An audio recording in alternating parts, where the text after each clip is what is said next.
মধ্যপ্রাচ্যে যুদ্ধের দামামা এখন প্রলয়কারী রূপ নিয়েছে। ইরানের পারমাণবিক স্থাপনায় ইসরায়েলের ও যুক্তরাষ্ট্রের যৌথ হামলার পর পাল্টা আঘাত হেনেছে তেহরান।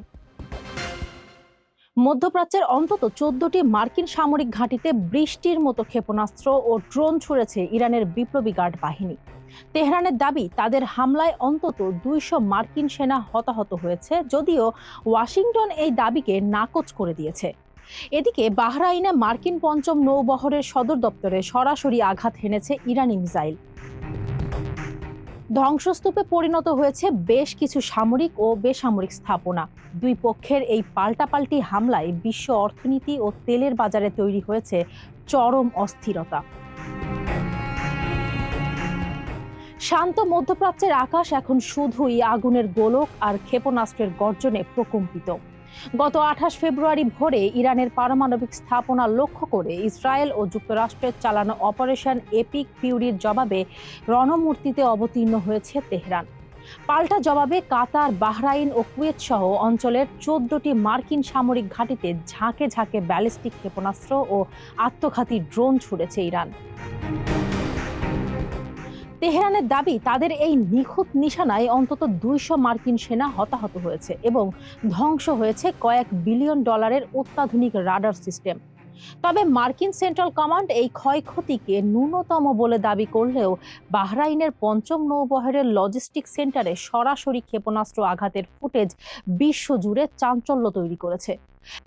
কেবল সামরিক বাহিনীই নয়, ইরানি হামলায় কেঁপে উঠেছে তেল আবিব ও জেরুজালেম সহ, যেখানে 3 জন নিহতের পাশাপাশি আহত হয়েছেন শতাধিক ইসরায়েলি। অন্যদিকে মার্কিন ও ইসরায়েলি বাহিনীর অপারেশন এপিক ফিউরির ভয়াবহতা ফুটে উঠেছে ইরানের রাজধানী তেহরান সহ গুরুত্বপূর্ণ শহরগুলোর ধ্বংসস্তূপে। তেল আবিব ও ওয়াশিংটনের যৌথ এই বিধ্বংসী বিমান ও ক্ষেপণাস্ত্র হামলায় ইরানের অনেক গুরুত্বপূর্ণ অবকাঠামো ধূলিসাৎ হয়ে গেছে, যেখানে অন্তত 201 জন নিহত হওয়ার পাশাপাশি আহত হয়েছেন 7 শতাধিক মানুষ। বিশেষ করে দক্ষিণ ইরানে একটি আবাসিক এলাকায় ক্ষেপণাস্ত্র আছড়ে পড়ায় বেশ কিছু ভবন ও একটি স্কুল বিধ্বস্ত হয়ে শতাধিক শিক্ষার্থীর মর্মান্তিক প্রাণহানি ঘটেছে। তেহরানের 20 তলায় একটি সুউচ্চ ভবন সহ গুরুত্বপূর্ণ অবকাঠামো মাটির সঙ্গে মিশে যাওয়ায় ইরানের প্রতিরক্ষা ব্যবস্থা ও জনজীবনে নেমে এসেছে চরম বিপর্যয়। ইরানের রেড ক্রিসেন্ট জানিয়েছে, কেবল অবকাঠামোগত ক্ষয়ক্ষতি কয়েক বিলিয়ন ডলার ছাড়িয়ে গেছে, যা দেশটির ভঙ্গুর অর্থনীতিকে ঠেলে দিয়েছে চরম অনিশ্চয়তার মুখে। আর এই অনিশ্চয়তার ঢেউ সীমান্ত ছাড়িয়ে আছড়ে পড়েছে বৈশ্বিক অর্থনীতির দোরগোড়ায়, যেখানে অস্থিতিশীল হয়ে উঠেছে জ্বালানি তেলের বাজার ও বিশ্ব শেয়ার বাজার।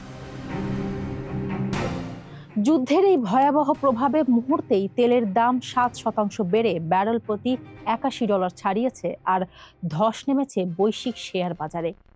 বর্তমান উত্তপ্ত পরিস্থিতিতে ওই অঞ্চলের আকাশপথেও নেমে এসেছে স্থবিরতা।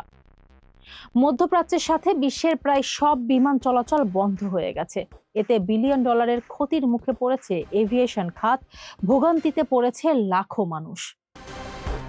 পারস্য উপসাগরের এই উত্তেজনা এখন কেবল আঞ্চলিক সংঘাত নয়, বরং এক ভয়াবহ যুদ্ধের অশনি সংকেত দিচ্ছে, যা থামাতে বিশ্ব নেতারা চরম সংযমের আহ্বান জানালেও পরিস্থিতির নিয়ন্ত্রণ এখনো অনিশ্চিত। ফারজানা হাসিন, মানব কণ্ঠ।